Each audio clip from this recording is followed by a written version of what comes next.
বাবা রকি, জালটা নিয়ে আয় তো। নদীতে যাব মাছ ধরতে। আকাশটা খারাপ হচ্ছে, আজকে একটু তাড়াতাড়ি যেতে হবে মাছ ধরতে। হ্যাঁ বাবা, এই তো জাল, চলো তাহলে যাই মাছ ধরতে। হ্যাঁ রে, চল। এই বলে টোনা আর রকি জাল নিয়ে নদীর উদ্দেশ্যে বের হয়। আর যাওয়ার পথে এক খরগোশের সাথে দেখা হয়। এ কি খরগোশ দাদা, এত তাড়াহুড়ো করে যাচ্ছ কোথায়? আর বলিস না রে টোনা, আমি পাশের বনের খরগোশের কাছ থেকে শুনতে পেলাম আমাদের বনে নাকি বন্যা হতে চলেছে, অনেক জোরে জোরে বৃষ্টিও নাকি হবে। তাই আমি পাশের বনে চলে যাচ্ছি। বন্যার কবল থেকে বাঁচতে চাইলে তোরাও পাশের বনে চলে যা। বাবা, সত্যি আমাদের বনে বন্যা হবে? আমাদের বনে বন্যা হলে আমরা কি করব, কোথায় থাকবো বাবা? বন্যা হতে আরো কিছুদিন বাকি আছে রে, চল আমরা আগে মাছ ধরি। হ্যাঁ বাবা, চলো। এরপর খরগোশ সেখান থেকে চলে যায় আর টোনা ও রকি নদীর দিকে চলে যায় আর মাছ ধরতে থাকে। একি বাবা, আজকে তোমার জালে একটাও মাছ উঠছে না কেন? আজকে কি তাহলে আমরা একটাও মাছ পাবো না? হ্যাঁ রে রকি, আজকে বোধহয় একটাও মাছ পাবো না। কি হঠাৎ এত জোরে বৃষ্টি আসলো, নৌকাটা এমন ভাবে দুলছে, মনে হয় নৌকা ডুবে যাবে। রকি, চল এখান থেকে, নৌকা ডুবে যেতে পারে। এরপর টোনা ও রকি তাড়াহুড়ো করে নৌকা থেকে নদীর ওপরে উঠে আসে আর বৃষ্টিতে ভিজে ভিজে তাদের বাসায় চলে আসে। একি টোনা, তোমার হাতে কোনো বাজার নেই যে? ঘরে তো কোনো বাজার নেই, আজকে আমরা কি খাবো? আর বলো না মা, আজকে জালে একটাও মাছ ওঠেনি। আর হঠাৎ এত জোরে বৃষ্টিতে নৌকাও ডুবে যেতে ধরেছিল। কোনো রকম জীবনটা বাঁচিয়ে বাসায় ফিরে আসলাম। ঠিক আছে টুনি, আমি মোড়ল মশাইয়ের বাসায় যাই, দেখি কোনো সাহায্য পাই কিনা। তুমি আবারও মোড়ল মশাইয়ের বাসায় যাচ্ছ? আগের গুলো তো এখনো শোধ করতে পারোনি, আর এখন আবার নিবে, কবে শোধ করবে? কি করব বলো টুনি, সামনে নাকি আমাদের বনে বন্যা হতে চলেছে, কিছু তো একটা করতে হবে। এরপর টোনা মোড়ল মশাইয়ের বাসায় চলে যায়। মোড়ল মশাই, মোড়ল মশাই, বাসায় আছেন? আমার যে সাহায্য লাগবে। কি হয়েছে রে টোনা, তুই আবারও ধার নিতে আসলি নাকি? এমনিতে তোর কাছে আগের অনেক টাকা পাই, এখন যদি আরো টাকা নিস তাহলে এই টাকার দ্বিগুণ দিতে হবে। আচ্ছা ঠিক আছে মোড়ল মশাই, আমি আপনাকে দ্বিগুণ দিতে রাজি আছি। হে কি ইগল, তুমি সবার কাছে এত দ্বিগুণ কেন নিচ্ছ? বনের পাখিদের বিপদে কিনা সাহায্য করবে, তা বাদে তাদের কাছে তুমি দ্বিগুণ নিচ্ছ? ইগলি, তুমি বেশি কথা বলো না তো, এই সময় তো বেশি টাকা ইনকাম করার উপায়, তাদের বিপদে বেশি টাকা পাবো। তোমাদের এত ভালো মন্দ খাওয়াচ্ছি কিভাবে? এভাবেই তো লাভ করে, যাও তো এখান থেকে। এরপর ইগলি সেখান থেকে চলে যায় আর মোড়ল মশাই টোনাকে কিছু টাকা ধার দেয় আর টোনা টাকা নিয়ে বাজার করে তার বাসায় চলে যায়। এভাবেই দেখতে দেখতে কিছুদিন কেটে যায়। অতিরিক্ত বৃষ্টি হওয়ার কারণে বনে বন্যা শুরু হয়।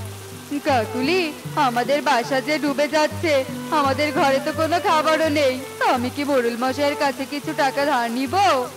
হ্যাঁ কালু, তাই করো, না হলে যে আমরা না খেয়ে মরে যাব। এরপর কালু মোড়ল মশাইয়ের বাসায় চলে আসে। মোড়ল মশাই, আমাকে কিছু টাকা ধার দিবেন, আমরা যে না খেয়ে আছি। ঠিক আছে, আমি ধার দিতে পারি, কিন্তু যত টাকা নিবি তার দ্বিগুণ দিতে হবে। ঠিক আছে মোড়ল মশাই, আমি আপনাকে দ্বিগুণ টাকাই দিব। এরপর মোড়ল মশাই কালুকে টাকা দেয় আর সেখান থেকে চলে যায়। এভাবে সবাইকে টাকা ধার দিচ্ছি, পরে তো আমারই থাকবে না, আর বন্যার পানি তো বেড়েই চলেছে। আগে আমার বাসাটা মজবুত করি, যেন ভারী ভেঙে না যায়। অন্যদিকে বন্যার পরে বাড়ার কারণে বনের সব পাখিদের বাসা পানিতে ডুবে যায় আর সবাই অসহায় হয়ে পড়ে। এখন আমরা কি করব? আমাদের সবার বাসা তো বন্যার পানিতে ডুবে গেছে। এখন আমরা কোথায় থাকবো, কি খাবো?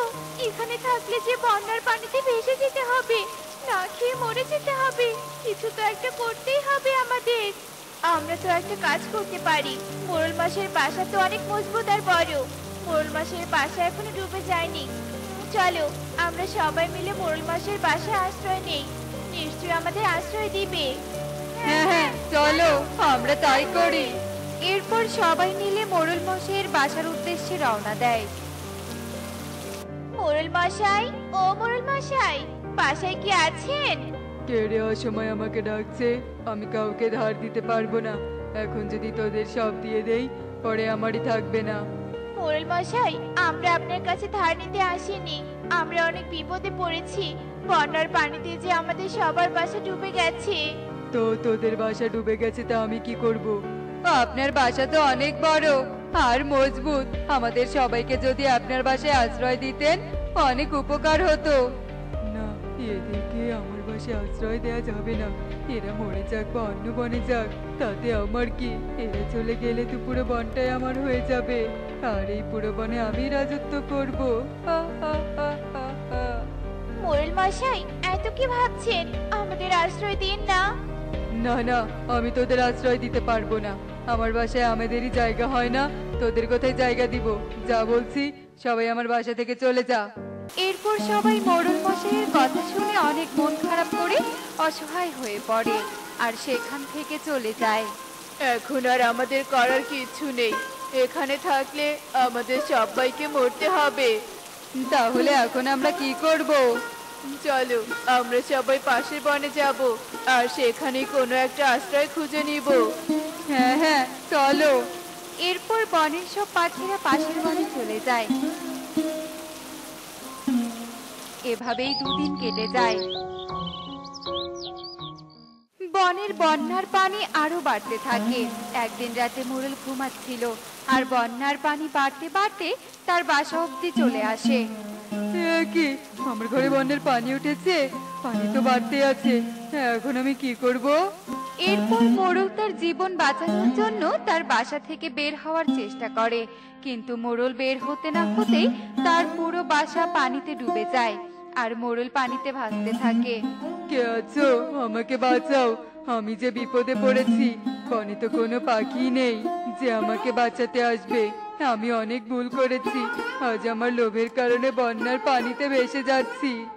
এরপর মোড়ল তার ভুল বুঝতে পারে আর তার লোভের কারণে বন্যার পানিতে ভেসে যেতে থাকে। আর কিছুদিন পর বনের বন্যার পানি সব শুকিয়ে যায় আর সব পাখি তাদের বনে চলে আসে। দেখলে তো বন্ধুরা, লোভের ফল কি হতে পারে? লোভ আমাদের ধ্বংস করে দেয়। এমনই সব মজার মজার শিক্ষণীয় টুনি পাখির গল্প দেখতে আমাদের সাথেই থেকো। আর গল্পটি কেমন হয়েছে তা কমেন্টে জানাতে ভুলো না কিন্তু। Bye bye. আজকে থেকে আমি এই মাছের ব্যাংকে একটু একটু করে টাকা জমাবো। আর মা যখন কোনো বিপদে পড়বে, তখন এই ব্যাংকে জমানো টাকা দিয়ে আমি আমার মাকে সাহায্য করব। এই কথা বলে টুকি খুশি হয়ে বাড়ির দিকে চলে যায়। দোকান যাবো, আইসক্রিম খাবো, একটা খাবো, দুটো খাবো, মজার মজার আইসক্রিম খাবো। দোকান যাবো, আইসক্রিম খাবো।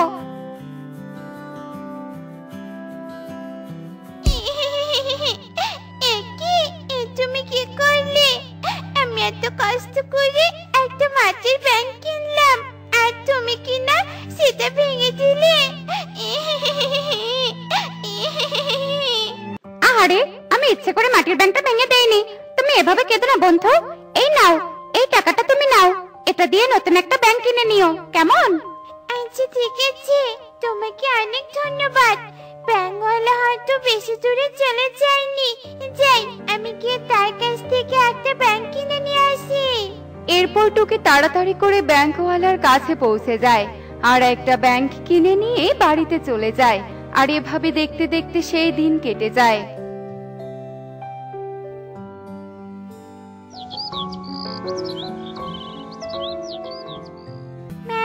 ও মা, আমাকে 10 টাকা দাও না মা, আমি একটা চকলেট কিনে খাবো। দাও না মা। এই নে রে মা, তোকে তো সবসময় টাকা দিতে পারি না। এই 10 টাকা তুই নে। আর শোন, এতদিন যাবৎ মোড়ল বাবুর দেয়া এই বাড়িটাতে থাকছি, কিন্তু এখন পর্যন্ত মোড়ল বাবুকে ঘরের টাকাটা দিতে পারিনি। তাই আমাকে অন্য একটা কাজ খুঁজতে হবে। দুই বাড়িতে কাজ করে যেভাবেই হোক এই ঘরটা আমাকে কিনতে হবে। আচ্ছা ঠিক আছে মা, তুমি তাহলে কাজে খুঁজে যাও। এরপর টুনি কাজের খোঁজে চলে যায়। এদিকে টুকি তার মায়ের দেয়া 10 টাকা মাটির ব্যাংকে রেখে দেয়। আর এভাবে টুকি প্রায় টুনির কাছ থেকে টাকা নিয়ে ব্যাংকে রেখে দেয়। এদিকে টুনি দুই বাড়িতে কাজ করে। মোড়লকে দেবার জন্য টাকা জমাতে থাকে। আর এভাবে দেখতে দেখতে বেশ কিছু দিন কেটে যায়।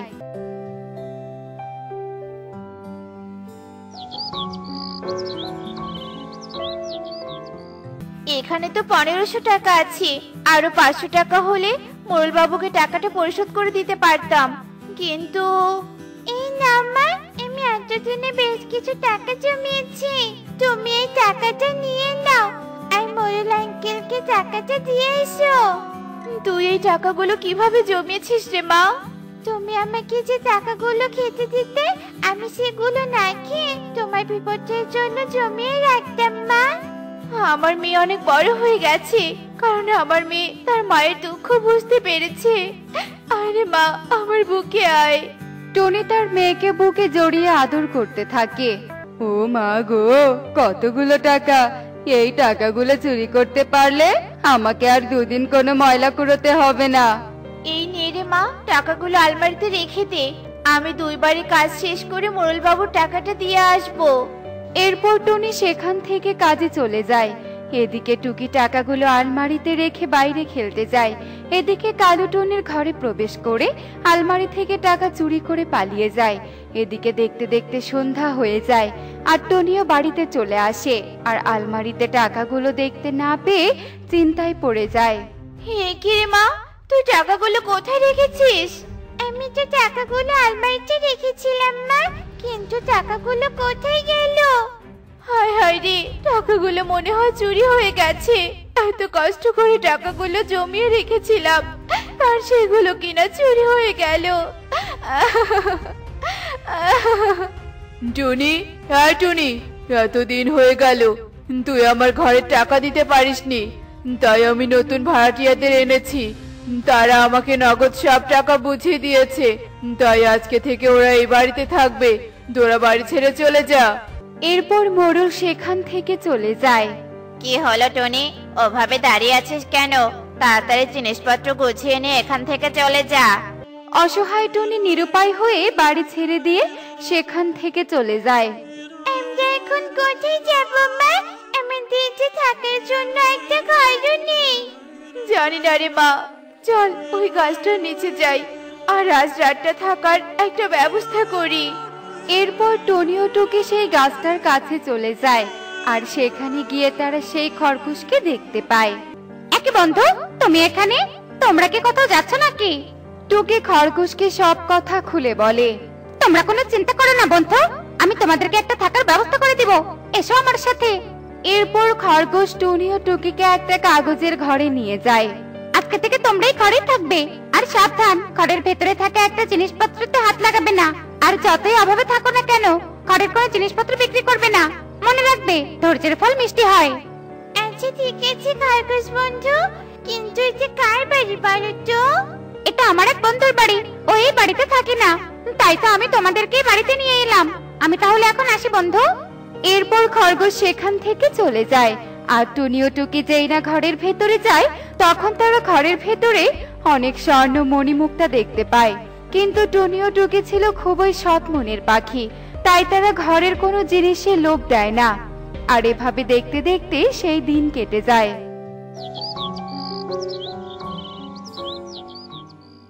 ওই তো এখানে একটা বোতল পড়ে আছে, যাই বোতলটা কুড়িয়ে নিয়ে আসি।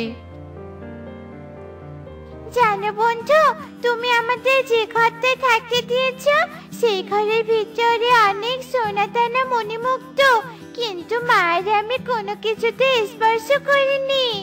খুব ভালো করেছো বন্ধু, এই নাও বলটা নাও। টুকি ও খরগোশ আবারও খেলতে শুরু করে। এদিকে তাদের সব কথা কালু শুনতে পায়। ওরে বাবা, স্বর্ণ মণিমুক্ত, এগুলো যদি একবার চুরি করতে পারি তাহলে তো চিরদিনের জন্য আমি ধনী হয়ে যাব, আর আমাকে বোতল কুড়োতে হবে না। যাই ওই গাছটার আড়ালে গিয়ে লুকিয়ে পড়ি। এরপর কালু লুকিয়ে লুকিয়ে টুকির দিকে খেয়াল রাখতে থাকে। আর এভাবে দেখতে দেখতে বেশ কিছুক্ষণ কেটে যায় আর টুকিও খেলা শেষ করে বাড়িতে চলে যায়। এদিকে কালু ও টুকির পেছন পেছন তাদের বাড়ি দেখতে চলে আসে। তার মানে টুনিরা এখন এই ঘরে থাকে? আজ রাতে আমি সবকিছু চুরি করে নিয়ে যাব আর আমি ধনী হয়ে যাব, আর চুরি করার অপবাদ আমি টুনির ওপর দিব। হা হা হা হা হা। এরপর কালু বাড়িতে চলে যায়। আর রাত হতেই টুনির বাড়ি থেকে সব স্বর্ণ মণিমুক্ত চুরি করে নিয়ে যায়। আর এভাবে দেখতে দেখতে সেই রাত কেটে যায়। আর পরের দিন সেখানে একটা পরীকন্যা চলে আসে। একে পরিবন্ধু, তুমি এসেছো? হ্যাঁ বন্ধু, আমি এসেছি, কিন্তু আমার বাড়িতে এরা কারা? খরগোশ পরীকন্যাকে টুকিদের দুর্দশার কথা খুলে বলে। খুব ভালো করেছো বন্ধু, তবে আমার ঘরের কোনো ধন সম্পত্তির ক্ষতি হয়নি তো? না বন্ধু, তুমি গিয়ে দেখো, আমরা তোমার ঘরের কোনো জিনিসে হাতই দেইনি। এরপর পরীকন্যা ঘরে চলে যায়। আর সেখানে গিয়ে দেখে ঘরে কিচ্ছু নেই। একে খরগোশ বন্ধু, ঘরে তো কিছুই নেই। এসব তুমি কি বলছো বন্ধু? তার মানে টুকি, তোমরা আমাকে ঠকিয়ে সব ধন সম্পদ লুকিয়ে রেখেছো, তাই না? তোমাদের শাস্তি পাওয়া দরকার। বিশ্বাস করো খরগোশ, আমরা ঘরের কোনো ধন সম্পদ চুরি করিনি। তোমরা যে চুরি করনি তার প্রমাণ আছে? তার প্রমাণ হলাম আমি, কারণ আমি দেখেছি কে ধন সম্পদ চুরি করেছে। এই টুনিও টুকি চুরি করেনি। একে, এটা দেখি একটা কথা বলা ঘর। হ্যাঁ কথা বলা ঘর, তুমি যে কি সত্যি কথাটা বলো। যে চুরি করেছে সে হচ্ছে কালু। পরীকন্যা, শাস্তি যদি দিতে হয় তাহলে কালুকে দাও। কালু দাদা? কালু দাদা এমন একটা কাজ করেছে? চুরি করা মহাপাপ, কালুকে শাস্তি পেতেই হবে। টনি, তুমি আমাকে কালুর কাছে নিয়ে চলো। এরপর টুনি পরীকন্যাকে কালুর বাড়িতে নিয়ে যায়। এ কি টুনি, তুই তুই আমার বাড়িতে কাকে নিয়ে এসেছিস? তুমি যে চুরি করেছো সেটা আমরা জেনে গিয়েছি কালু দাদা। চুরি করা মহাপাপ, আর চুরি করে ধনী হওয়ার থেকে পরিশ্রম করে ধনী হওয়া অনেক ভালো। ইয়ে মানে চুরি? কে চুরি করেছে? আর আমি যে চুরি করেছি এটা তোরা কিভাবে জানলি? সত্য কখনো চাপা থাকে না। এরপর পরীকন্যা কালুর ঘর বাড়ি আগের মতো করে ঘর বানিয়ে দেয় আর রশি দিয়ে একটা গাছের সাথে বেঁধে রাখে। এরপর পরীকন্যা টুনিকে তার ধৈর্যের পুরস্কার হিসেবে কথা বলা ঘর ও কিছু স্বর্ণ উপহার দেয়। আর তা দিয়ে টুনি ও টুকি সুখেই দিন কাটাতে থাকে। দেখলে তো বন্ধুরা, সত্য কখনো চাপা থাকে না। এমনই সব মজার মজার শিক্ষণীয় টুনি পাখির গল্প দেখতে আমাদের সাথেই থেকো। আর গল্পটি কেমন হয়েছে তা কমেন্টে জানাতে ভুলো না কিন্তু। Bye bye.